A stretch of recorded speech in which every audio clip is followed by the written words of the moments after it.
Ladies and gentlemen, this is Joe's Classic Video Games, back with another really cool pinball repair video for you this evening. Now, we have been working on this sweet Bally Lost World pinball machine for quite a while now, and we've been filming videos of it as we go along. So we did one where we worked on the cleaning it up and stripping down the playfield, and one where we painted the playfield. A lot of it's been repainted. And then we did one where we worked on some of the boards and things like that. And we've got the thing up and running and working pretty good. Still needs a little bit of work. But one of the things that it needs is it needs displays. The displays are missing out of it. So we've got this one little test display in there. And the problem with, one of the problems with the Bally displays was that if the solenoid board acted up, it would start sending too much voltage to the displays, and they would get burnt. So you end up with that, dun dun dun, right? And so that kills most of the Bally displays eventually. And the problem is inside that glass there and cannot be fixed. It's a vacuum sealed piece of glass. So the only way to fix it is to replace it with a new glass that costs, I think, $50, $60 now, because I believe all of them are new old stock. They don't even make them anymore. It's a 1977 technology, right?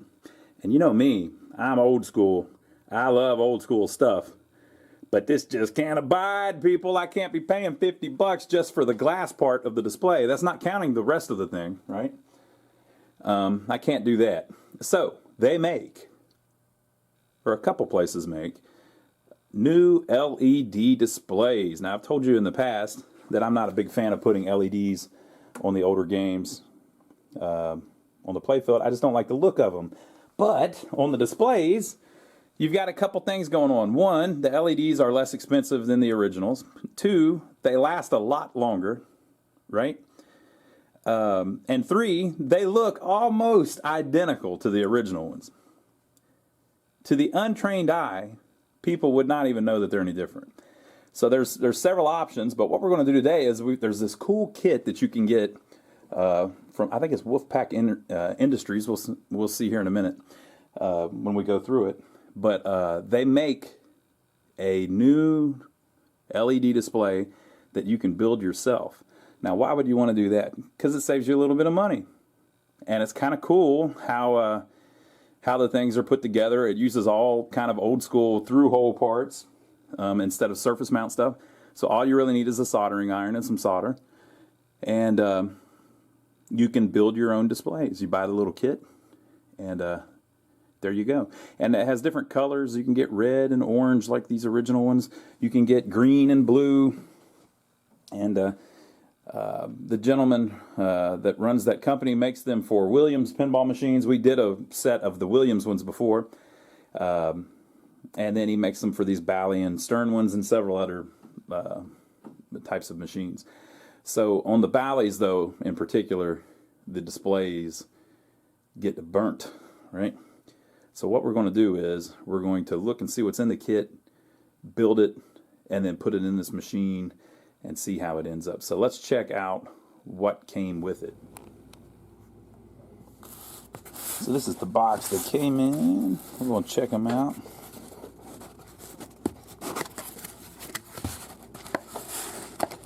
Oh, look at that.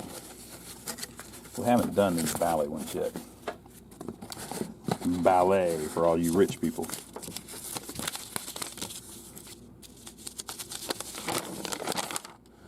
Wolfpack Technologies Bally Stern 6-digit display kit version 1. When assembled, this display will replace the Bally Stern 6-digit display used on many solid-state pinball machines from 1977 to 1986. For the complete list of compatible machines, see the list at the end of the instructions. Part list. Printed circuit board A, there's one. Printed circuit board B, there's one.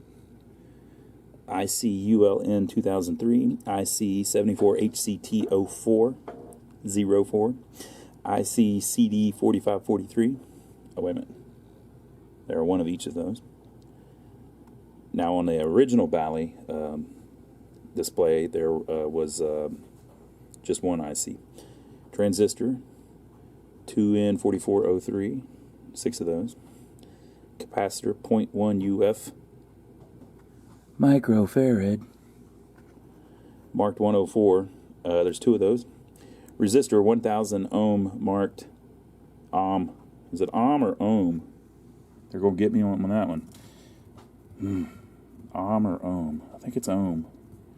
Only a few people have told me I was wrong about that one. 1000 ohm, marked brown, black, black, brown, brown. 6 of those. Female header, 2 8-position straight. So 2 rows, 8 positions. There's 2 of those. Male header, 2 8-position right angle. There's 2 of those. Male header, 20 position straight. Shipped as 2 pieces for one of the connectors.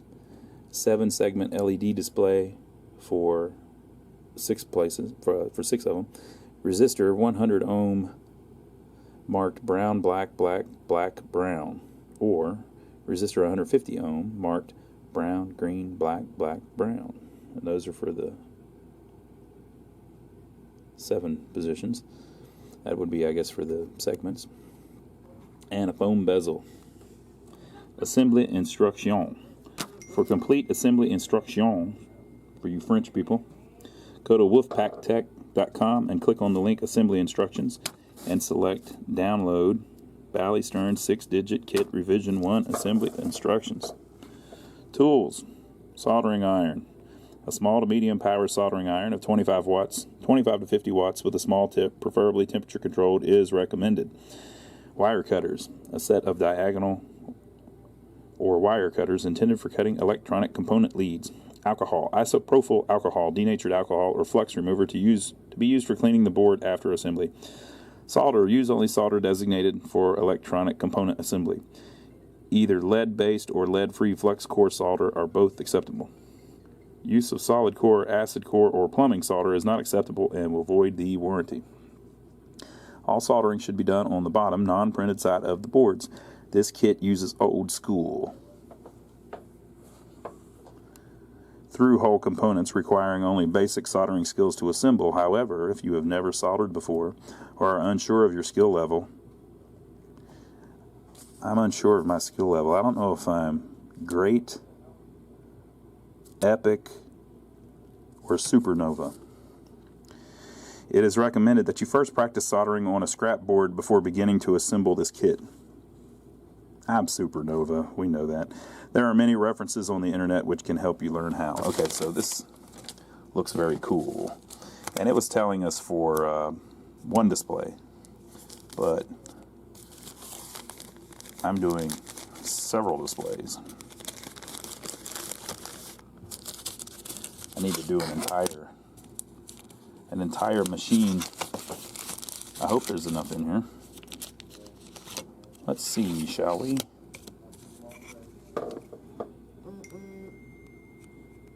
They're blowing me up, people. Alright, very nice. That's very cool looking.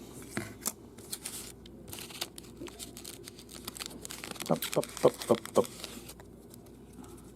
There's the foam. Very cool looking.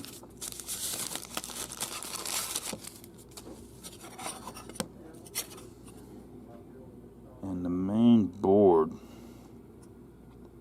Very cool.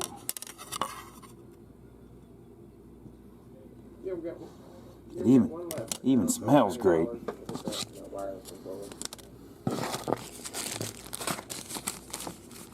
So, connectors for one display, connectors and stuff for another display, stuff for a third display, fourth display, fifth display, second display boards, third display boards, fourth display boards, fifth display boards, and finally the cool what is it? How do you say the cool thing? An entire bucket load of these cool little display LEDs, which are the same, I guess, that were on the Williams. Or probably, or maybe not. But boy, they look cool. Let's put that back so it's very safe. We'll put it back in its sleeve. Okay, so I'm going to print out the instructions just so we can check them out. Because if I'm doing a video showing you how to do it, I should probably show the instructions, right? So I'll print those out, and we'll look over those. All right, folks, we have printed out some of the instructions, but start here. Before starting, check the components received against the parts list on page 2. If any components are missing, or you have any questions regarding these assembly instructions, please contact wolfpacktech at wolfpacktech@gmail.com. There you go. If you have any problems with the display after assembly, you may contact us. If you need to return the display to repair, we will provide a prepaid return label. There are 2 versions of this display kit. They are functionally identical but consist of different part kits. These instructions are for the revision 1 kit. If your kit contains a circuit board marked 1720, these are the correct instructions. Correct. If your kit contains a circuit board marked 1950, you should go and download the revision 2 instructions. Start with the larger PC board. Printed circuit board. A.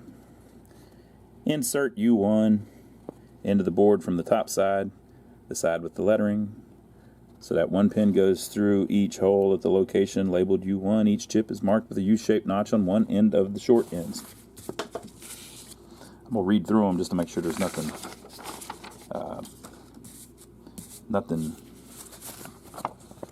jazzy I got to pay attention to. This end should line up with the notch printed on the PC board. You may find that you have to bend the legs of the chip slightly in order to get both rows to line up with the holes in the board. You can do this with needle nose pliers or by laying the chip on its side with the pin of one side on a hard surface pointing away from you and gently pressing down and away on the body of the chip. That's how I do it. Be careful not to bend the pins too far. Once inserted, you can bend the pins at the corners from the bottom in order to hold the chip in place. I usually don't do that. Usually it'll hold for me. Make sure that all of the pins from the chip are completely inserted through the holes in the board before soldering in place from the bottom. Repeat for U2 and U3. Locate resistors R1 through R6. Bend the leads of one resistor approximately 90 degrees near the body of the resistor so that it forms a U shape. Do not force this bend any closer. Then it will go with light finger pressure, or you may damage the component. So don't smash the resistors, people. Insert the resistor into the board at the position marked R1 on the board. The direction does not matter. The leads should line up easily with the holes on the board. Once inserted through the board, bend the leads slightly from the bottom to hold the resistor against the board. Solder from the bottom. Trim the excess leads from the bottom of the board with diagonal cutters, leaving about 1/16 of an inch. Repeat for R2 through R6. Locate capacitors C1 and C2. Insert one capacitor at the position marked C1 on the board. The direction of these components does not matter. Bend the lead slightly from the bottom of the board to hold in place, in position, and solder in place. Trim the excess lead length to about 1/16 of an inch. Woo. Locate headers J2 and J3. Insert one of the black female 2x8 headers into the position marked J2. Make sure that all pins are correctly inserted through the holes. It is very important that J2 and J3 are seated flush against the top of the board. For this reason, it is recommended that you solder only one pin on each end of the header until you can confirm that the connector is seated flush and square with the top surface of the board. If not, you can reheat the pin while pressing on the connector from the opposite side. Solder the remaining pins in place. Repeat for J3. Connector J1 is shipped in 2 pieces. Note that one of the pieces is missing a pin. The 2 halves of the connector are installed with the missing pin lined up at the position marked with a white square and the arrow. The connectors are installed with the friction retainer toward the outer edge of the board. Okay. That's important. The two pieces must be in line with each other. For this reason, it is recommended that you initially solder only one pin on each of the 2 pieces. If needed, remelt the solder while pressing on the connector to ensure it is flush with the top side of the board and that the two halves are in line with each other. Once you have confirmed that the connectors are in the correct position, solder the remaining pins. While soldering, the exposed pins on the top side of the board will get extremely hot. Avoid getting burned. Locate transistors Q1 through Q6. Insert the transistors with the flat side aligned with the printed pattern on the top of the board. Bend the leads slightly from underneath to hold them in place while soldering. Trim the leads to about 1/16 of an inch. Display board B. B is for me.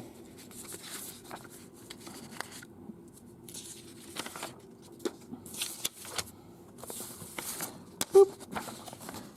Step 1. Your kit will come with either a PC board marked B, a PC board B marked 1610 or 1620.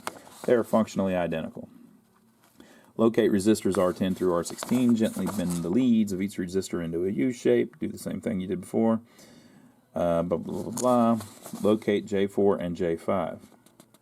Insert one of the right angle headers into the position marked J4. The end with the right angle bend is inserted into the board. Okay.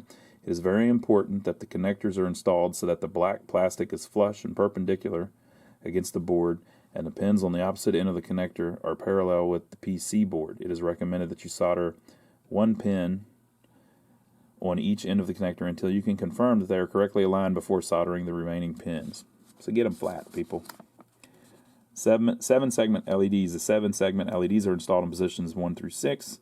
Install one 7-segment LED in each position. Ensure that the component is installed with the period towards J4 and J5, and that all 10 pins are correctly seated in the holes. Lay the board face down and solder one pin in each row.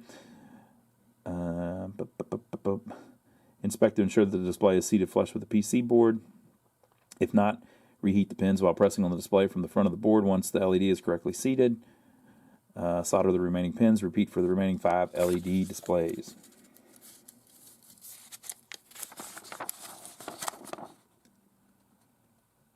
The remaining 4 LED displays. Final assembly.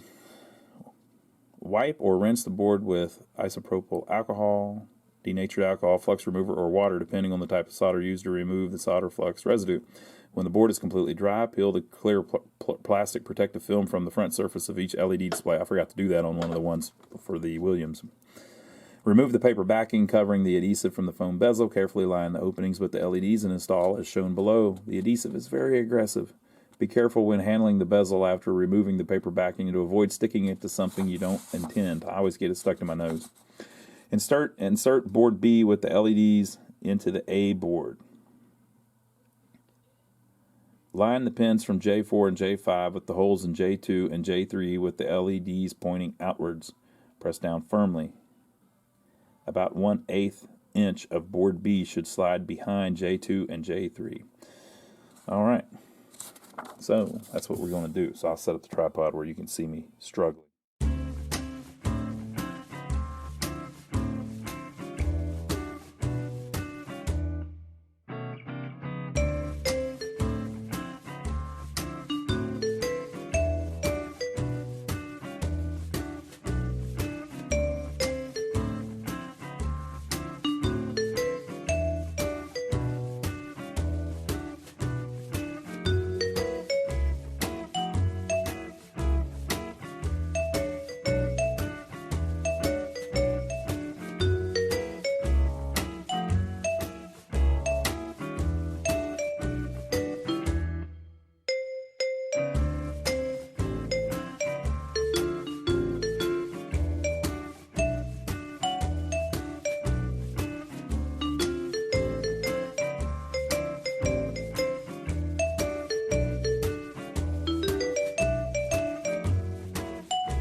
Okay, folks, so my battery died in the middle of that, but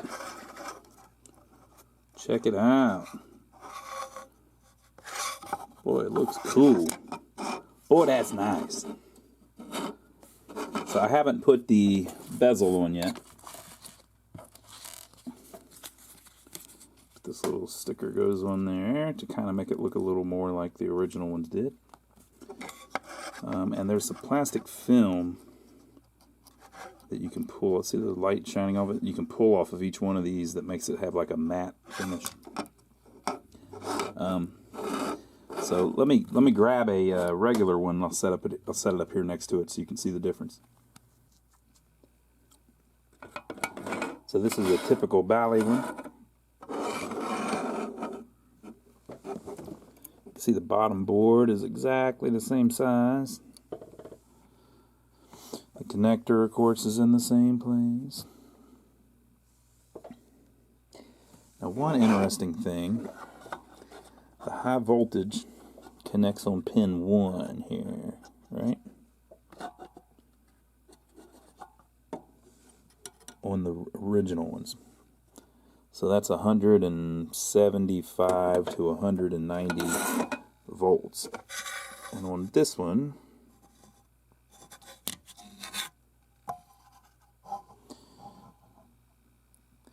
if you look, there is nothing connecting to the first 3 pins. Let's see if... I can't tell for sure, but see how you don't see anything on the solder mask?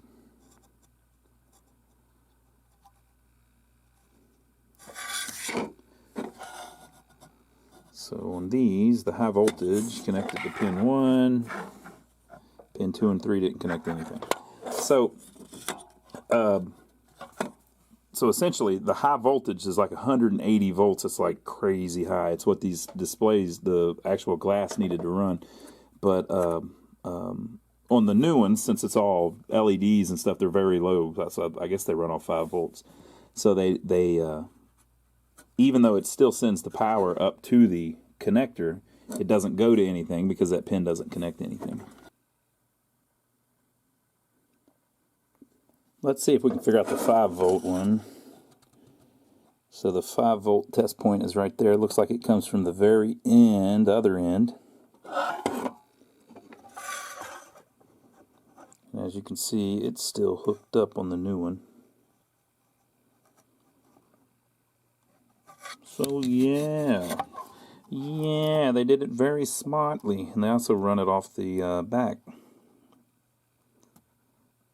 Over that one, and that one. You know what I messed up? I showed y'all my soldering work too up close. Now you can all criticize it. But yeah, pretty cool. So I'm going to peel these off. I'm going to put the mask on it, and then I'm going to go plug it in, because on these, since it isolates that high voltage pin where it doesn't connect to anything, and these don't have a driver board, you can plug these, basically the MPUs acting as the driver board. You can plug these in and mix and match them, so you can have 4 of these and 1 of these in the same game. But we're going to go test that to make sure that's right. If I blow mine up, it'll save you from blowing yours up. I'm pretty sure that's how it works. Okay, so we'll go try that. Okay, folks, so we're going to leave our original test one in the first player position, and then we're going to put this sweet, freshly built Wolfpack Tech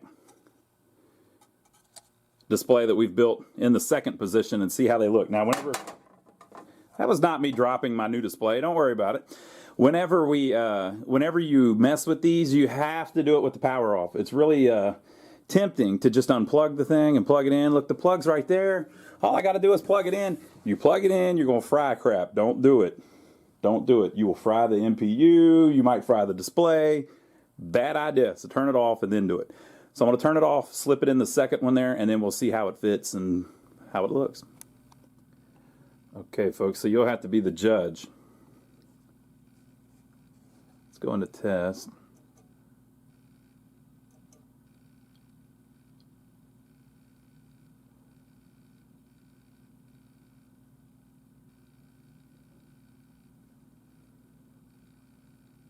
I mean, they look very similar. It's really close. Like, ooh, crazy close. It's a little bit off, a little bit different, but they're really close. Okay, so that's one. Let's go see if we can get some other ones ready. Okay, folks, I put the other four together. I timed myself on the last one because I figured that would be when I was the fastest, right? And it did seem like that was the fastest one. I was getting better as time went on. If I keep at it, I think I can build one in 2 minutes. But as of right now, it's taken me about 30 minutes to build one. I'm a little slow, though, because I always double, triple check everything, take my time. I twist it where it gets it just straight, you know, so it takes me a little while to do it. So, but it took me 30 minutes to build this last one. 14 minutes for this part, 16 minutes for this part. And I'm dead serious. That's how long it took. So you've got 5 of them. It's going to take you 2.5 hours, probably 3 hours, because you'll probably be a little slower at the beginning. So it's about a 3-hour job to do an entire set. So you have to decide if that's worth your time or if you just want to buy the ones that are pre-assembled. Now, you know, I make good money, you make good money, so what's worth our time? Part of it is, though, I just like the idea of putting the thing together. It's kind of cool. It's kind of fun, right? So it's a little mini project. It's hard to screw it up because everything's so well labeled and everything. We've already put the one in, so you saw that worked perfect and looked great. So it's a fairly simple thing to do. I didn't run into any kind of trouble or anything. The little LEDs, you have to get them just right so that they're not crooked. You could actually get one a little higher and a little lower and a little twisted. So you kind of got to put, like it said in the instructions, tack it with one pin with some solder and make sure that it's straight and lined up just like the one next to it, you know. And it's all pretty easy. There's a little box on the board that you can use to line it up, as you can see I did. And even if you do it just all random and don't try to do that, it'll just be barely off. You might not even notice it whenever it's on. And everything's pretty self-explanatory. I didn't see any errors in the instructions that I could tell. Nothing seemed like it didn't fit well or anything. Everything's cool. So I'm going to go out there and we'll put them in one by one and see if first try I got all 5 of them built properly. What do you think? What are the odds?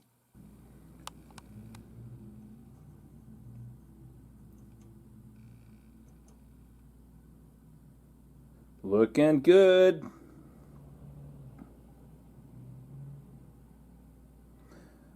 So that's 3. Let's try 4.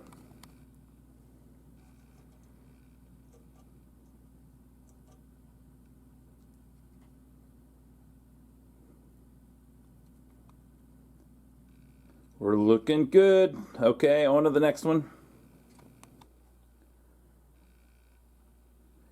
It's almost indistinguishable. Of course, that first one is messed up, but the color too. You probably can't tell on camera because it's a little bit washed out, but it's a very vivid orange, and it's to the naked eye the color is identical. So you absolutely could swap one in and people wouldn't even know. Some of the original displays had a different look to them anyways. There were I've seen probably at least 6 different styles. They just have the way the digits look on the bare glass. Now if you look down here, see how you can see the digits on the LED ones, and on this one you can't, but there were some that you could. So it's not uncommon to get a game in an old Bally like this and have the displays look different anyway, where this one has a little bit different. You can see it a little, it's a slightly different color when it's off than this one. So you literally could mix and match these just to replace one bad display, no problem. And if you did it where you replace like maybe the ball match one, the match and ball and play one, that one looks different anyway. So looking cool. All right, so I'm going to put the last one in to replace that first display. Looks great. Very cool product. Everything worked out pretty cool. Looks great. The color is perfect on the orange ones, but we've used some of the red ones before too, and they look great. On certain games, you know, you kind of want them to have a different color because then you can tell that they're brand new, and it's almost like a mod, you know. I'm not a big fan of mods, but on this one, if you're swapping them into LED displays anyways, why not use a different color? It might make the back glass pop. I always heard that that's what you're looking for with LEDs. You want it to pop, right? So I'll walk through the test mode, and we'll see if we can get the thing to coin up here.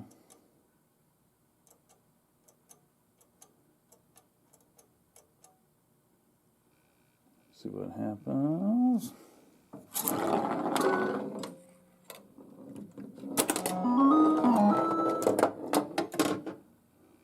All right.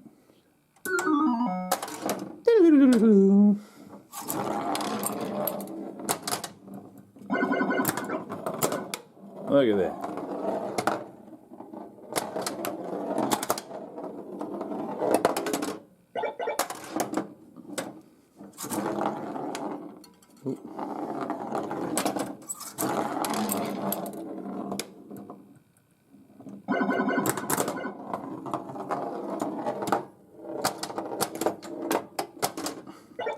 I missed.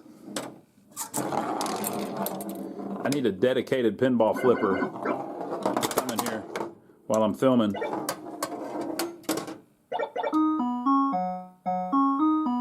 All right, so everything seems cool to me. It's all working as it should. The display kit's awesome. I highly recommend them.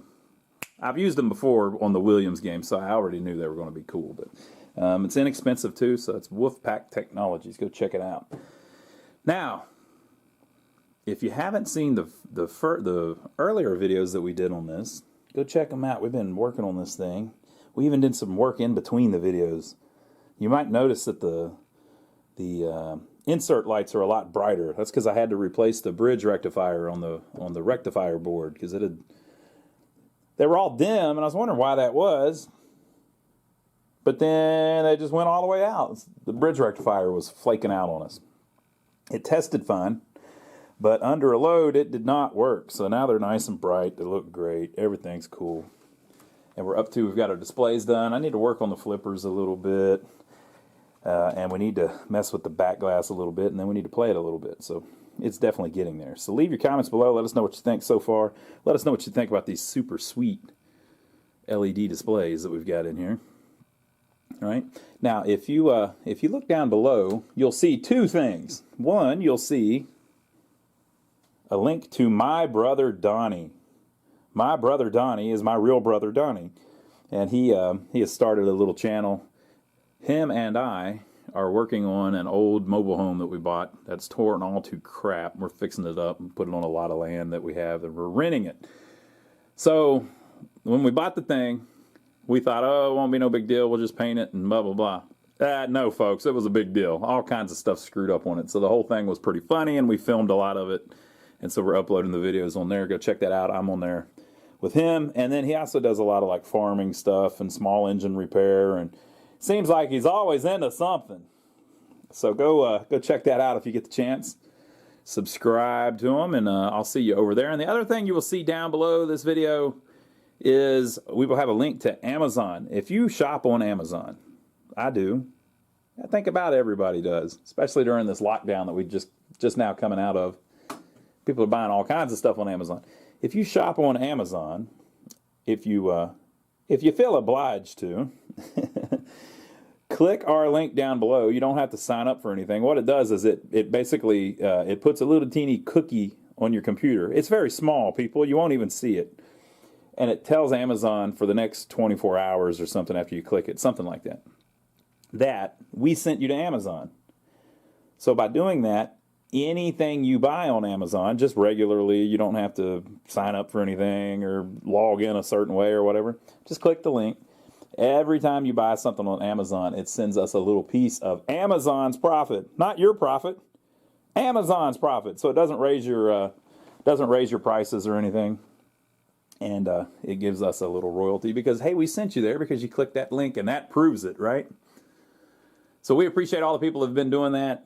People have been buying all kinds of stuff on there. Somebody bought, I'm trying to keep this a family-friendly channel the best I can. I think they were sending them a message. They bought some things made out of,